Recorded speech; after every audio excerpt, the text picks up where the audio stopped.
Alright guys, day 13, Act 3, Scene 5, which is the last scene in Act 3. As we can see, it's a little bit longer today, and we've got these questions at the bottom. Make sure you do them because it is a formative assessment. So once I've got my Google Doc open, I'm going to go make a copy, and then once this is available, I'm going to go back to the assignment, and we see Act 3, Scene 5. We're in Capulet's orchard, which is like the garden in the backyard. We've got Romeo and Juliet above at the window. Juliet says, "Wilt thou be gone? It is not yet day." So Romeo spent the night at Juliet's in her bedroom, which you can imply that they had a wedding night, if you know what that means. It was the nightingale, not the lark, that pieced the fearful. So they're waking up together in bed, the first night together as a married couple. Romeo talks about the lark and how he hears this beautiful bird outside. Do lace the severing clouds in yonder east. Night candles are burnt out. Joconde stands tiptoe on the misty mountain tops. I must be gone and live, or stay and die. Meaning Romeo is saying, well, it's morning, which means I have to get out of here before I get caught sleeping over. Because if I get caught, because I'm banished, I'll get murdered.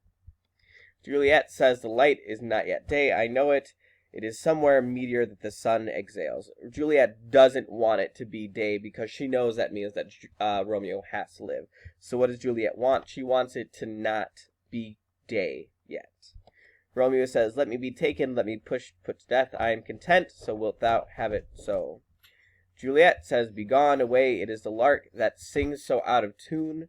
Since arm from arm that voice doth us affray, hunting thee hence with hunts up the day. Oh, now be gone, more light, and light it grows. Romeo says, more light and light, more dark, and dark our woe. So it's just getting lighter and lighter as the day progresses. It's probably like 8 in the morning or 9 in the morning. And while Romeo and Juliet are getting dressed, the nurse shouts from outside the room and says, Madam! And Juliet says, Nurse? Nurse says, your lady mother is coming to your chamber. The day is broke. Be wary, look about. So the nurse comes in to warn Juliet that your mom is coming, hide Romeo or get Romeo out of there. And Juliet says, the window, like she's shoving Romeo out the window. And farewell, farewell, one kiss, and I'll descend. So Romeo kisses Juliet as he leaves out the window. Juliet says, are you gone yet? Love lord, say, husband, friend, I must hear from thee every day in the hour, for in a minute there are many days. Oh, by this count I shall be much in years ere again. She wants to make sure that she hears again from Romeo soon. Romeo says, farewell, I will omit no opportunity that may convey my greetings, love to thee. So then Romeo leaves, finally. I thinkest thou will ever meet me again? I doubt it, no, all these woes shall serve for fear. God, I have an ill divining soul, methinks I see now thou art below, as one dead in the bottom of a tomb. Foreshadowing. So every time that Romeo and Juliet talk to each other, they mention death, or they foreshadow death, because we, the audience and the reader, knows that Romeo and Juliet are going to die by the end of the play because we saw the prologue where the first few lines explain Romeo and Juliet are going to die by the end of the play. So now she's mentioning that he's going to be dead at the bottom of a tomb, which is foreshadowing as well. So what is the foreshadowing in those lines? That Romeo and Juliet are going to die. Romeo says, trust me, love, in my eye, so do you. Dry sorrow and drinks our blood. Adieu, adieu. And then he leaves. Lady Capulet, who's Juliet's mom, comes and says, daughter, are you up? Juliet says, what is the cause? Is it my lady mother? Lady Capulet says, why, how now, Juliet? Meaning, like, how are you, Juliet? Juliet says, I am not well. Lady Capulet says, evermore weeping for your cousin's death? What wilt thou wash him from his grave with tears? So Lady Capulet thinks that Juliet's not feeling well because she's still crying over Tybalt's death. So that one right there. She's still crying over Tybalt's death. Lady Capulet says that it is the villain Romeo who killed Tybalt. Juliet says, villain, and he be many miles asunder. God pardon him, I do with all my heart, and yet no man like he doth grieve my heart. Lady Capulet says that is because the traitor murderer lives. So Juliet's explaining that she's sad because Romeo is alive. So she's playing along and saying that she hates Romeo and that she's sad that he's alive. And Juliet says, I, madam, from this reach of these my hands, would none but I am much avenge my cousin's death. So Juliet's saying that she wishes that she could avenge Tybalt's death. And we know that she ironically does do this in the end because Romeo dies. So what does Lady Capulet think of Romeo? That Romeo is a villain. Lady Capulet says, "We will have vengeance for it, fear thou not, then weep no more. I'll send to one in Mantua, where that same banished runagate doth live, shall give him such an unaccustomed dram, that he shall soon keep Tybalt company." So Lady Capulet is, think of her like a mob boss. She's putting a hit out on Romeo. She's going to send someone over to Mantua, where Romeo was banished, to kill him and make him join Tybalt's company. And then Juliet says, "Indeed, I never shall be satisfied with Romeo till I behold him dead."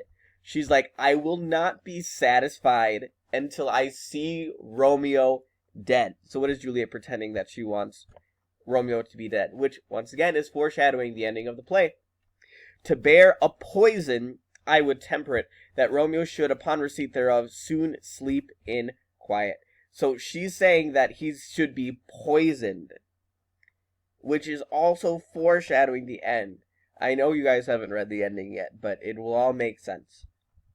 Lady Capulet says, "Find thou the means, and I'll find such a man. But now I'll tell thee joy of joyful tidings, girl." So she's like, this is all sad and dreary, and we're talking about murdering someone, but I've got some good news for you too.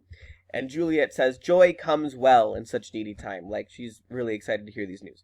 Lady Capulet says, "Mary, my child, early next Thursday morning, the gallant young and noble gentleman, the County Paris, at St. Peter's Church, shall happily make thee there a joyful bride." So she's saying, next Thursday morning, you're going to marry Paris. Aren't you excited?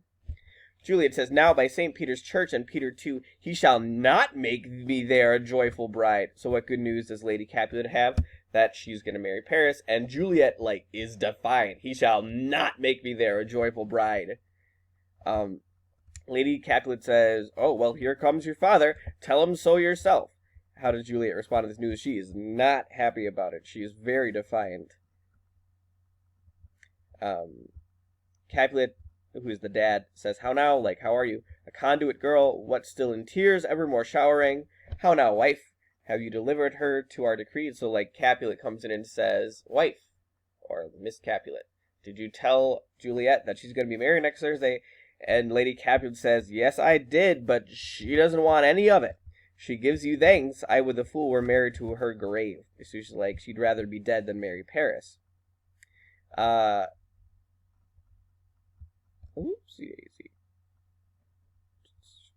She'd rather be dead than to marry Paris. Capulet, the dad, says, "Soft," meaning what? Take me with you, wife. How will she none? Doth she not give us thanks?" So she's like, the Capulet, the dad, is calling her really ungrateful that he set up this marriage for her and that she's not going to get married. Juliet says she's not proud, but thankful that you have, like, gone through all this trouble. "Proud can I never be of what I hate, but thankful even for hate that is meant for love." Capulet says, how now, chop logic, what is this? Proud, and I thank you not, and yet no proud mistress minion you." He says, "I will drag thee on a hurdle thither, out you green sickness carrion, out you baggage, you tallow face." And you can imagine him, like, slapping her across the face at this point. Lady Capulet says, Fie, what are you mad? Juliet, good father, I beseech you on my knees, hear me with patience, but to speak a word." Capulet says, "Hang thee, young baggage, disobedient wretch. I tell you what, get thee to church on Thursday, or never look me in the face." So Capulet sets an ultimatum and says, either you, 13-year-old girl, go get married on Thursday, or you are not allowed back in this house. We will kick you out on the streets. So that's the ultimatum there, is that either you get married or you're kicked out of the house. The nurse says, "Good God in heaven bless her, you are to blame, my lord, to rate her so." Capulet says, "Peace, you mumbling fool, utter your gravity over a gossip broil, for here we need it not." Lady Capulet says, "You are too hot, like, you are too angry right now, you have a bad temper." She's trying to calm down her husband, but her husband says, "As you will not wed, I'll pardon you, graze where you will, you shall not house with me." So the ultimatum, once again, is that he's going to kick her out of the house if she doesn't agree to marry Paris. "For by my soul I'll never acknowledge thee, nor what is mine shall never be shall never do thee good. Trust to it, bethink you, I will not be forsworn. And then he leaves. So, like, he says his bit, and then he leaves. Juliet says, is there no pity sitting in the clouds that sees in the bottom of my grief? Oh, my sweet mother, cast me not away. Delay this marriage for a month, a week, or if you do not, make the bridal bed and that dismount. So she's pleading with her mother and saying, Mom, what can you do? Can we at least delay the wedding a week or a month so that I can process this?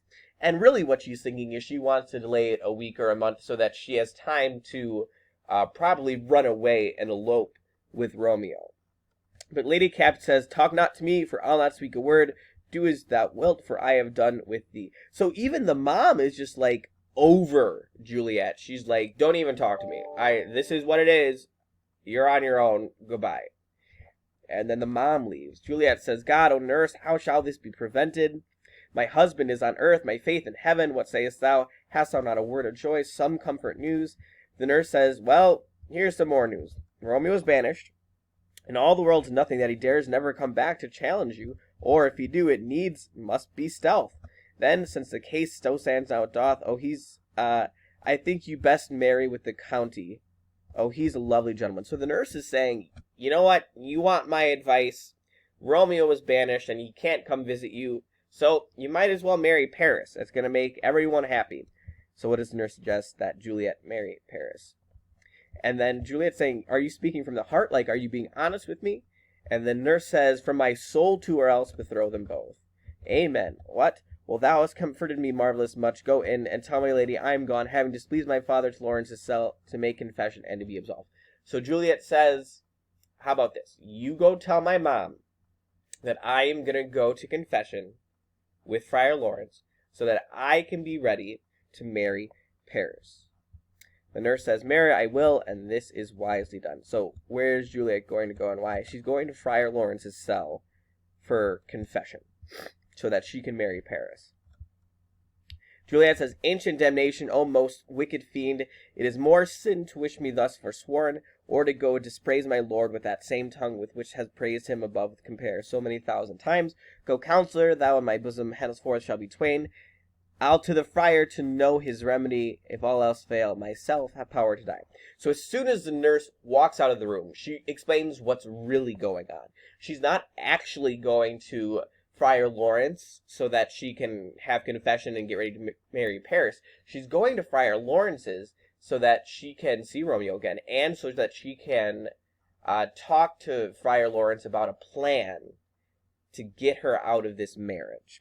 So what does Juliet threaten at the end? She says, if this all goes poorly, and if all else fails, myself have power to die. She's going to kill herself. So that's the end of the scene and the act. The structural analysis. In 5-act play, the climax or huge turning point for the play usually occurs in Act 3, which is what we just read. What climax or turning points has the reader seen in this act? Name at least 2. So you can think of a few big things. Romeo being banished is a huge part of the play because Romeo and Juliet can no longer be together. Romeo and Juliet getting married, we know, happened early on. Tybalt dying, Mercutio dying are all turning points. In this end part here, Juliet being forced to marry Paris is a really big turning point that you can talk about here. Everyone threatening to kill themselves are all turning points and big parts. And Juliet here threatening to kill herself is also a big turning point. Below that, it says, some critics have commented that Mercutio had to be killed off because he was upstaging the leading man and protagonist, Romeo. What does it mean to upstage someone? How does Mercutio do that in the play? So upstaging someone means that you are drawing attention. So Mercutio, it's like saying that Mercutio was too interesting and too funny a character. So Shakespeare had to kill him off early on to cause drama and to get rid of him so that we could now focus on Romeo. So that's what you can talk about in this part here, that Mercutio was too interesting and too funny. He had a lot of really great monologues early on in the play that we saw. He was always fighting people, which is interesting. So that's what you can talk about in the second sentence here. And that's it.